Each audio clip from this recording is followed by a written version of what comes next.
नाम का आश्रय आपके पास। इसलिए भैया एक नाम आश्रय हो जाओ, नाम का त्याग मत करो।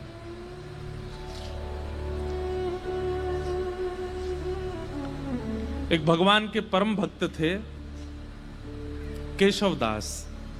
क्या नाम था? केशवदास। तो श्री केशवदास जी का ऐसा चरित्र है कि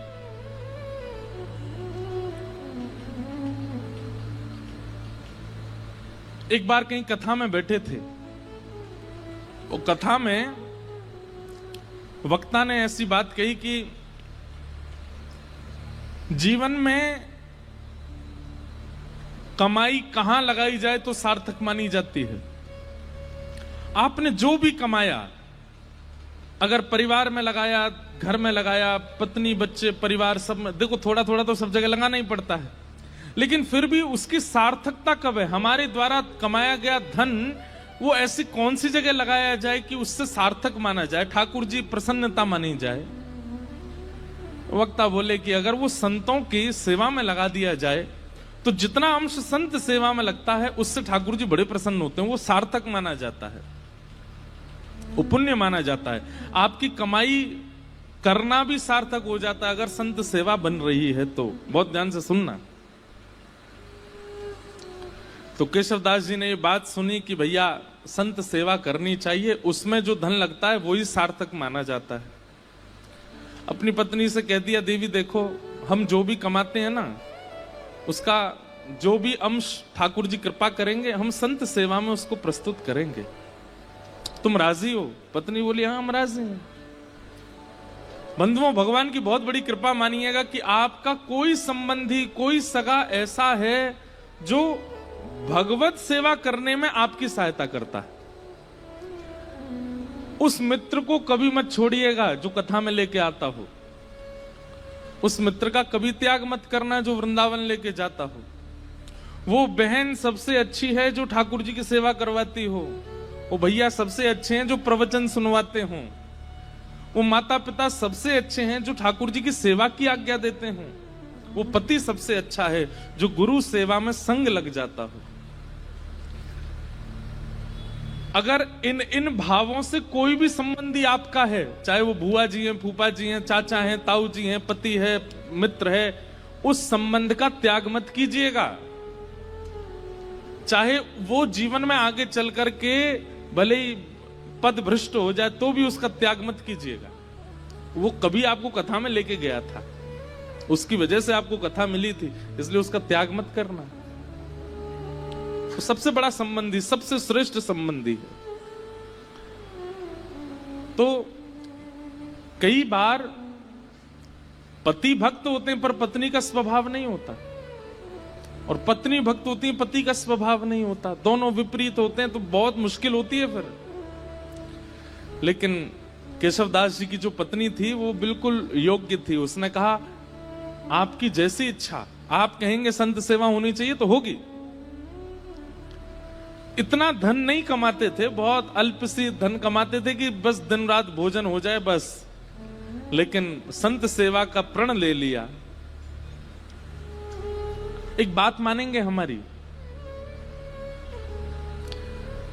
कथा में या गुरुजनों के द्वारा जब कोई बात ऐसी आप सुनते हैं जिसको सोच करके सुन के आपके मन में आता है ये मुझे करना चाहिए, लेकिन मैं कैसे करूं, मेरे पास व्यवस्था नहीं है। आप जब व्यवस्था को आगे रख करके किसी आज्ञा से पीछे हट जाते हैं तो बहुत बड़ी गलती करते हैं। कोई आज्ञा ऐसी हुई, कोई बात ऐसी कथा में सुनी या गुरुजनों से सुनी, वो बात सुनकर के आपके मन में आया ये मुझे करना चाहिए, लेकिन मेरे यहां व्यवस्था नहीं है। व्यवस्था का विचार ही मत करो। जैसे ही आपको लगा कि मुझे करना चाहिए, आप करने लग जाओ। जिन महापुरुष से आपने सुना या जिस ग्रंथ की बात आप सुन के आए हो वो सामर्थ्य प्रदान करेंगे, व्यवस्था कर देंगे, आप बस लगना शुरू करो उसमें।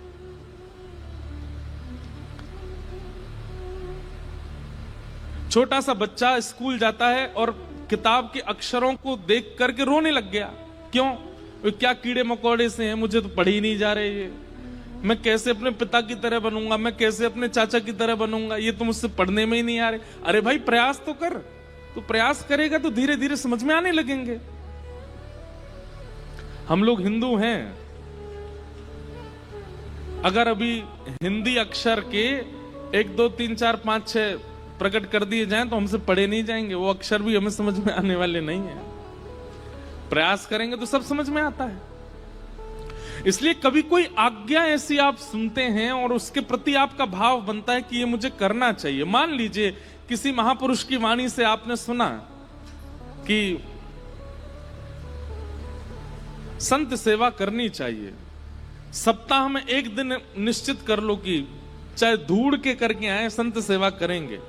आपके मन में आया कि मेरा मन तो हो रहा है कि मैं करूं, पर कैसे करूं? क्यों? व्यवस्था नहीं है, चाहे धन की कमी है, चाहे परिवार में कोई साथ देने वाला नहीं है, आदि आदि जो भी व्यवस्था का चिंतन करके रुकिए मत। मुझे संत सेवा करनी चाहिए, ठीक है, अगले सोमवार से मैं सोमवार संत सेवा करूंगा। आप तनिक से प्रारंभ तो करिए।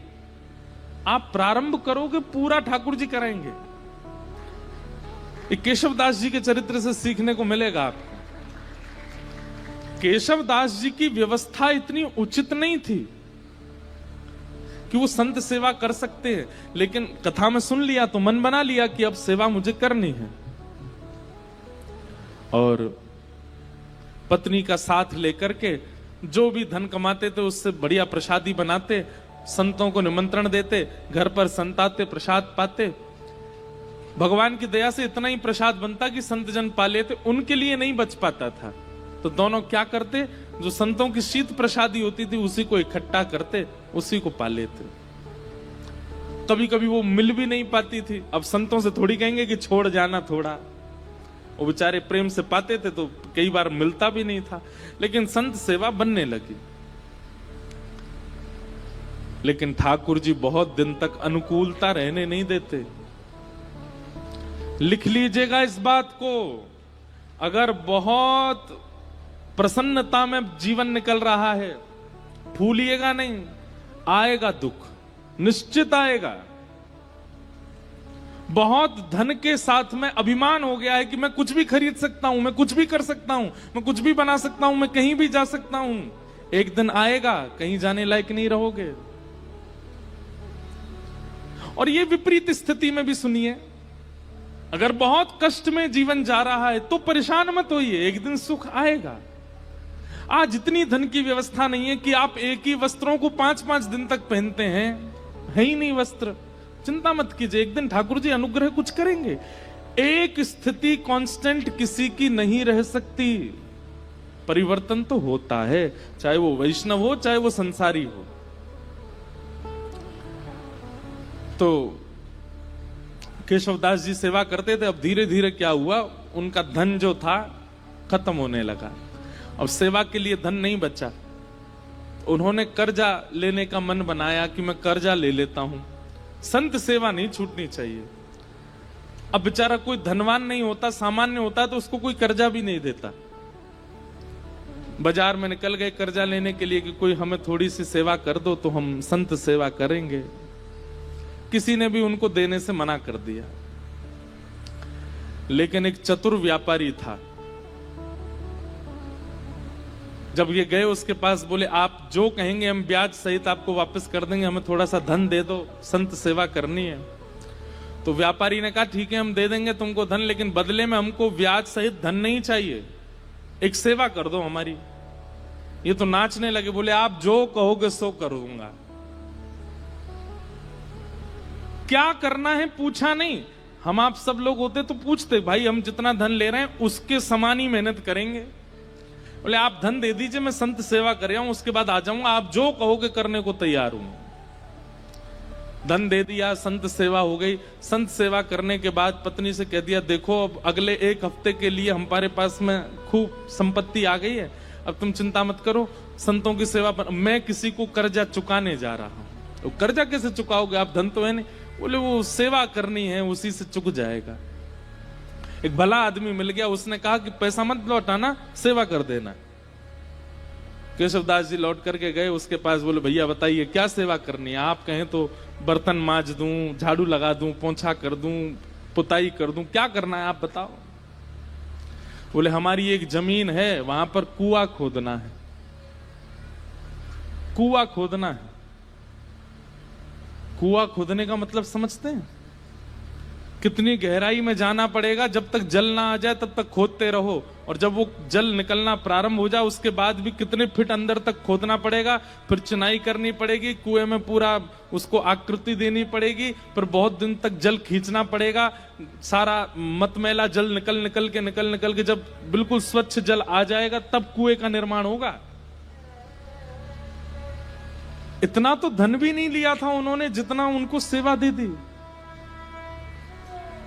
लेकिन प्रसन्न हो गए। जो आ गया, कहां जाना है बताइए। एक बार भी ये नहीं कहा कि आप ऐसी सेवा कैसे करा सकते हैं। पहुंच गए फावड़ा लेकर के और लगे, जैसे करते निकालते फेंकते करते मिट्टी, तो वो एक गति जैसी बन गई थी। फावड़े चलने की आवाज, मिट्टी भरने की आवाज, फिर उसको दूर फेंकने, उसकी जो वो धुन बन गई थी, उसमें इतना उनको सुख मिलने लगा था कि वो राम राम जपते हुए ये करते थे। और उन्होंने नियम लिया कि ये मैं अपनी संत सेवा चुका रहा हूं, किसी से लिए थे मैंने धन संत सेवा, वो चुका रहा हूं। मैं नियम रखूंगा कि मैं इस पूरे क्रियाकलाप में संसारी बात नहीं करूंगा, केवल राम राम बोलूंगा। कुआं खोदते जा रहे हैं। 2-3 दिन बाद पत्नी को लगा ये कहां जाते हैं, सुबह के जाते हैं, रात तक आते हैं। पत्नी भी आ गई, संत सेवा करके आती थी। उसको कहते थे कि अब गहरा हो गया है, तुम मिट्टी में भर के दिया करूंगा, तुम फेंक दिया करना, और सुनो कोई संसारी अपवाद विवाद नहीं, केवल राम नाम बोलना। उनका तो अच्छा भजन हो गया। बोले कि इतने प्रसन्न रहने लगे केशवदास जी, बोले भजन भी हो रहा है और मेरे पैसे भी चुक रहे हैं। वो व्यापारी बड़ा खुश कि हमारा तो इतना पैसा भी नहीं लगा जितना बड़ा काम हो रहा है। करते जा रहे हैं, करते जा रहे हैं, करते जा रहे हैं। पर कई बार बंधुओं, भक्तों को अपना यश खुद नहीं बनाना पड़ता, ठाकुर जी उनका यश बनाते हैं। और कई बार यश दिलाने से पहले ठाकुर जी बहुत तगड़ी ठोकर देते हैं। कुएं में पानी का स्रोत आने लगा था, पानी नीचे से आने लगा था। बड़े प्रसन्न हो गए थे केशवदास जी कि अब जल आ गया है, वो जिन्होंने मुझे धन दिया उनकी सेवा पूरी हो रही है। लेकिन तभी जोर की हवा चली और बगल के मिट्टी जो गहराई में चले गए थे, तो वो मिट्टी थोड़ी सी ढीली हो गई और वो पूरी नीचे आ गई, और जितना कुआं भरा था सब दोबारा भर गया और केशवदास जी अंदर ही दब गए उसमें। पत्नी दौड़ी दौड़ी इधर उधर भागी, अरे कोई बचाओ, मेरे पतिदेव अंदर गिर गए हैं, कोई बचा के लाओ। कोई धनवान मानी व्यक्ति होता तो लोग प्रयास भी करते, अब केशवदास जी बेचारे सामान्य व्यक्ति, किसी ने मदद नहीं की। सब सोचने लगे कितना गहरा, तुम्हारे पति को 1 महीना लगा इतना अंदर जाने में, हम इतने भीतर तक मिट्टी कैसे निकालेंगे बाहर। कुछ लोगों ने सोचा, बोले भाई अकेला निर्वहन कैसे करेंगे, कुछ पैसा वैसा देके इनको शांत कर दो, और कुछ धन धान्य दे करके उनको, बेचारी वो भी कहां तक किसके पास जाती हैं। लेकिन रोज ठाकुर जी से प्रार्थना करती, मेरे पति ने कभी कोई गलत क्रिया नहीं की, आपके नाम का आश्रय लिया, संत सेवा की, नाथ आप ऐसा अनहित नहीं कर सकते उनके साथ। 1 महीना व्यतीत हो गया, मृतक घोषित हो गए केशवदास जी। 1 महीना बाद जहां वो कुआं खोदा जा रहा था, अब तो वहां पे कुआं खोदने का कोई प्रश्न नहीं उठता था। लोगों ने कहा कि इसमें तो आदमी मर गया, भीतर अब कुआं मत खोदना यहां पे। लेकिन लोग बाग जब वहां से निकलते थे तो वो एक मिट्टी का टीला बन गया था। जब वहां से निकलते तो राम नाम धुनी सुनाई देती, और राम नाम धुनी केवल राम राम करती हुई सुनाई नहीं देती, साथ में झांझ, मंजीरा, करताल, सारंगी आदि आदि वाद्य भी सुनाई देते, जैसे मानो कोई उत्सव महोत्सव चल रहा हो। आते जाते लोगों को लगता शायद पास के गांव में कीर्तन चल रहा होगा, लेकिन जब 10-15 दिन तक अखंड नाम धुनी सुनाई देने लगी, पास के गांव में जाकर के देखा कोई उत्सव नहीं है, तब बोले शायद यही कुछ है। तभी एक राजा को यह बात पता चली। उस राजा ने अपने सैनिकों को लगवा करके पूरी मिट्टी निकलवाई वहां से, और भीतर जाकर के जब देखा तो एक मट्टी का एक मानो जैसे कुंज जैसी बन गई थी, और उस कुंज के भीतर सुंदर पात्र में सुंदर प्रसादी रखी थी, और प्रसादी के साथ ही भीतर एक दिया जल रहा था, और वहां पर श्री केशवदास जी बैठ करके कीर्तन कर रहे थे, और उनके कीर्तन के साथ में वहीं के जितने जीवाणु आदि थे वे सभी मानो जैसे करताल मंजीरा आदि ढोल बजा करके उनके कीर्तन को सार्थक कर रहे थे। ये देख करके सब हैरान रह गए। नाम का बल ये सामान्य बात नहीं है। नाम का आश्रय लेने वाला व्यक्ति कैसी भी परिस्थिति में हो, नाम सब सुलभ कराने की सामर्थ्य रखता है। ठाकुर जी के नाम में इतना बल है। हमारे गोवर्धन में एक बाबा गए, गुरु दीक्षा लेने के बाद अपने गुरु जी से कहा, आप जो आज्ञा देंगे मैं उसको पूरी करूंगा, आप बस आज्ञा दीजिए। गुरु जी ने भी ऐसी आज्ञा दी जो बाबा कर ही नहीं सकते थे। क्या? कि जितने भी संस्कृत साहित्य ग्रंथ हैं हमारे संप्रदाय के, सबका अध्ययन करके सबको कंठस्थ करो। बाबा बोले मैं तो अंगूठा टेक, मुझ पर संस्कृत कहां आती है। गुरु जी बोले हम एक ही बार आज्ञा देते, हमने जो आज्ञा देनी थी वो दे दी। बाबा इतने रोने लगे, गिरिराज जी के तलेटी में रोते, हे किशोरी जी, हे श्यामाजू, मैं तो अनपढ़ गंवार हूं, और गुरुजी ने आज्ञा की कि सारे संस्कृत साहित्य हमारे संप्रदाय के सबको कंठस्थ करो। कैसे करूंगा मैं, मुझे तो पढ़ना ही नहीं आता, मुझे तो केवल आपका नाम आता है, मैं तो केवल राधा राधा करना जानता हूं और कुछ नहीं आता मुझसे। इसी चिंता में रोने लगे, राधा राधा पुकारते पुकारते रोते थे कि मुझ पर तो कुछ भी नहीं आता, मैं अपनी गुरु इच्छा गुरु आज्ञा को कैसे पूरी करूं। 4-5 दिन तक तो रुदन किया, 5वें दिन मानसी गंगा में डूब करके प्राण त्यागने को तैयार हो गए। बोले अब मैं प्राण त्याग दूंगा, अब जीवित रहने का मेरा कोई, मैं गुरु इच्छा पूरी नहीं कर पा रहा, गुरु आज्ञा पूरी नहीं कर पा रहा, और मेरी उम्र अब 50 की हो चुकी है, अब मैं कहां से पढ़ना सीखूं, कैसे याद करूं। मानसी गंगा में जैसे ही अपने प्राण त्यागने के लिए कूद ही रहे थे, तभी किशोरी जी प्रकट हो गई, और किशोरी जी प्रकट होकर के बोली, क्यों अपने प्राण त्याग रहे हो? बोले कि हे स्वामिनी जी, मेरे गुरु ने आज्ञा की, मेरा सौभाग्य कि आपके मुझे दर्शन हो गए, पर मेरे गुरु ने मुझे आज्ञा की कि सारे संस्कृत साहित्य याद करो, कैसे करूं, मैंने तो पढ़ा लिखा ही नहीं हूं। किशोरी जी ने कहा अपनी जीभ बाहर निकालो, और बाबा ने अपनी जीभ बाहर निकाली। श्यामा जी ने वो जीभ पकड़ करके और एक सीख से उस पर कृष्ण लिख दिया, और कृष्ण लिख करके कहा अब जाओ,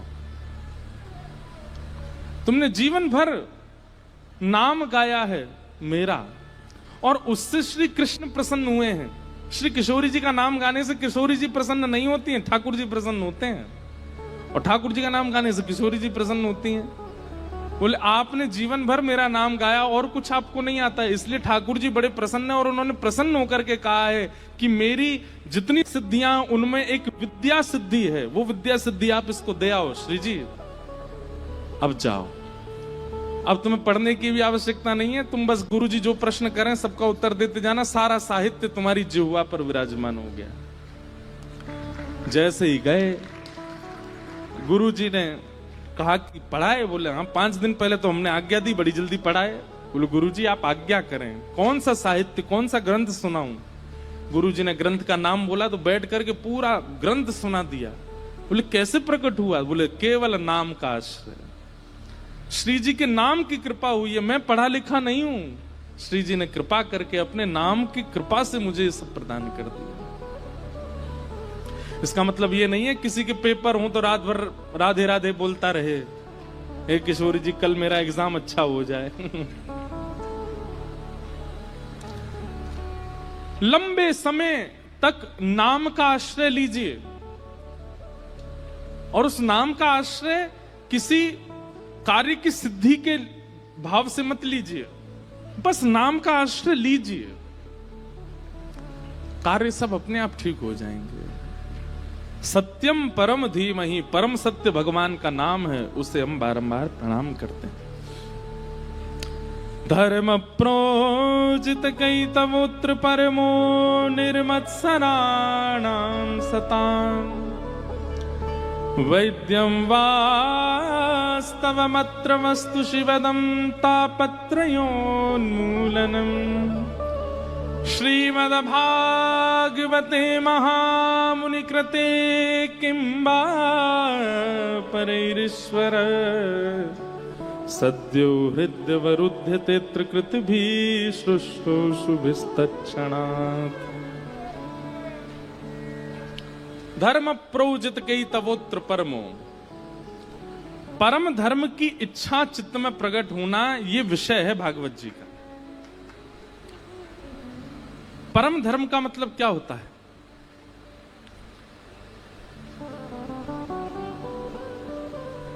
परम धर्म का मतलब क्या है कि अब मैंने बहुत कमा लिया, बहुत खा लिया, बहुत कर लिया, बहुत सब कुछ करके देख लिया, अब मुझे एक ठौर चाहिए बस। एक प्रकार का ये परम धर्म है। धर्म क्या है? कमाने में निपुणता प्राप्त करना, घर परिवार को संभालने में निपुणता प्राप्त करना, बच्चों का ब्याह करना, पत्नी को संभालना, परिवार को संजोना, व्यापार भी उचित कर, ये सब धर्म के अंतर्गत आता है। पर परम धर्म का मतलब क्या है? अब इस देह का तो मैंने कल्याण कर लिया, अब आत्मा का कल्याण करना है, वो परम धर्म है। एक दिन ऐसी चेतना मन में प्रकट हो जाए कि बस अब इस आत्मा की सदगति मुझे देखनी है, कैसे होगी? अब मुझे एक आश्रय चाहिए। आपने सुना होगा प्राचीन काल की जितनी भी राजाओं की कथा सुनाते हैं व्यास मंच, सब में क्या कहते हैं? एक उम्र आने पर राजा वन को चले गए, राजा वन में जाकर के भजन करने लगे। पर आजकल कोई वन में नहीं जाता, वन ही नहीं बचे। आजकल कोई वन में नहीं जाता। लेकिन एक बात कहें, इस कलिकाल में वन श्री वृंदावन है। आपका मन जिस दिन वृंदावन की ओर बढ़ जाए, मन जिस दिन वृंदावन के अलावा और किसी को प्रायोरिटी ना देता हो, उस दिन समझ जाना कि बस यही हमारा वनवास है, यही हमारा वन गमन है। मन में और कोई इच्छा ना आवे वृंदावन के अलावा। बंधुओं, कभी कभी अपनी भक्ति ऐसे नापा कीजिए कि आपको ठाकुर जी और दूसरी तरफ संसार की कोई वस्तु रख दी जाती हो और एक चीज चुनने को कही जाती हो, फिर अपने मन को देखा करो कहां की तरफ आकर्षित हो रहा है। जैसे एक तरफ तो ठाकुर जी का राजभोग प्रसाद है और दूसरी तरफ पिज्जा है, बर्गर है, बढ़िया बढ़िया चीजें हैं संसारी जो ठाकुर जी को भोग नहीं लगी। अब अपने मन से पूछो, एकांत में किया करो, ये सबके सामने करोगे तो सबको पता चल जाएगा। और कई बार सबके सामने तो आप आडंबर भी कर सकते हो, जबरदस्ती प्रसाद ही पकड़ोगे। पर कभी कभी अपने आप से पूछिए कि आपका मन किस तरफ जा रहा है। आप नाम जप करते हैं, रोज तिलक लगाते हैं, कथाएं सुनते हैं, कभी कभी नाप तोल के देखा तो कीजिए कि भक्ति की स्थिति पहुंची कहां अभी। बहु व्यंजन एक तरफ रख दीजिए और ठाकुर जी का प्रसाद एक तरफ रखिए, और बिल्कुल बिना चीटिंग के देखो कहां की तरफ, किसकी सुगंधी की तरफ, किसके स्वरूप की तरफ जीव में पानी आ रहा है, मन जा रहा है।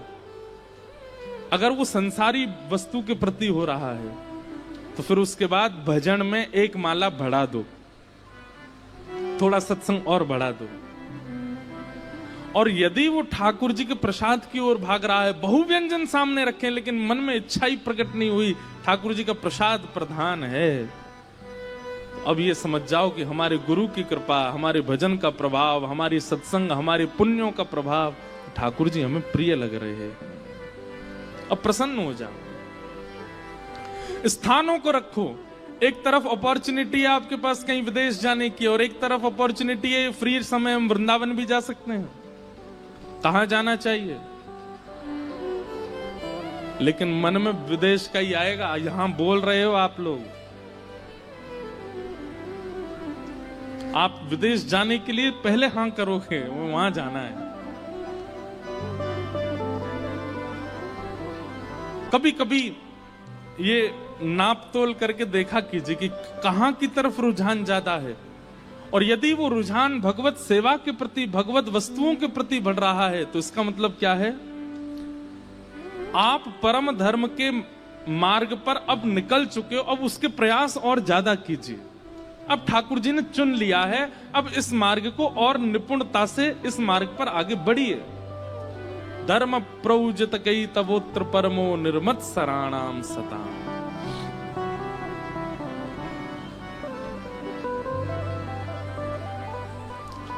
निर्मत सराणाम सता, मात्सर्य दोष खत्म हो जाए चित्त से। किसी के प्रति ईर्ष्या, किसी के रूप, स्वरूप, वैभव, संपत्ति और उसकी श्रेष्ठताओं को देखकर के आपके चित्त में ज्वलनशीलता ना होती हो, प्रसन्नता होती हो,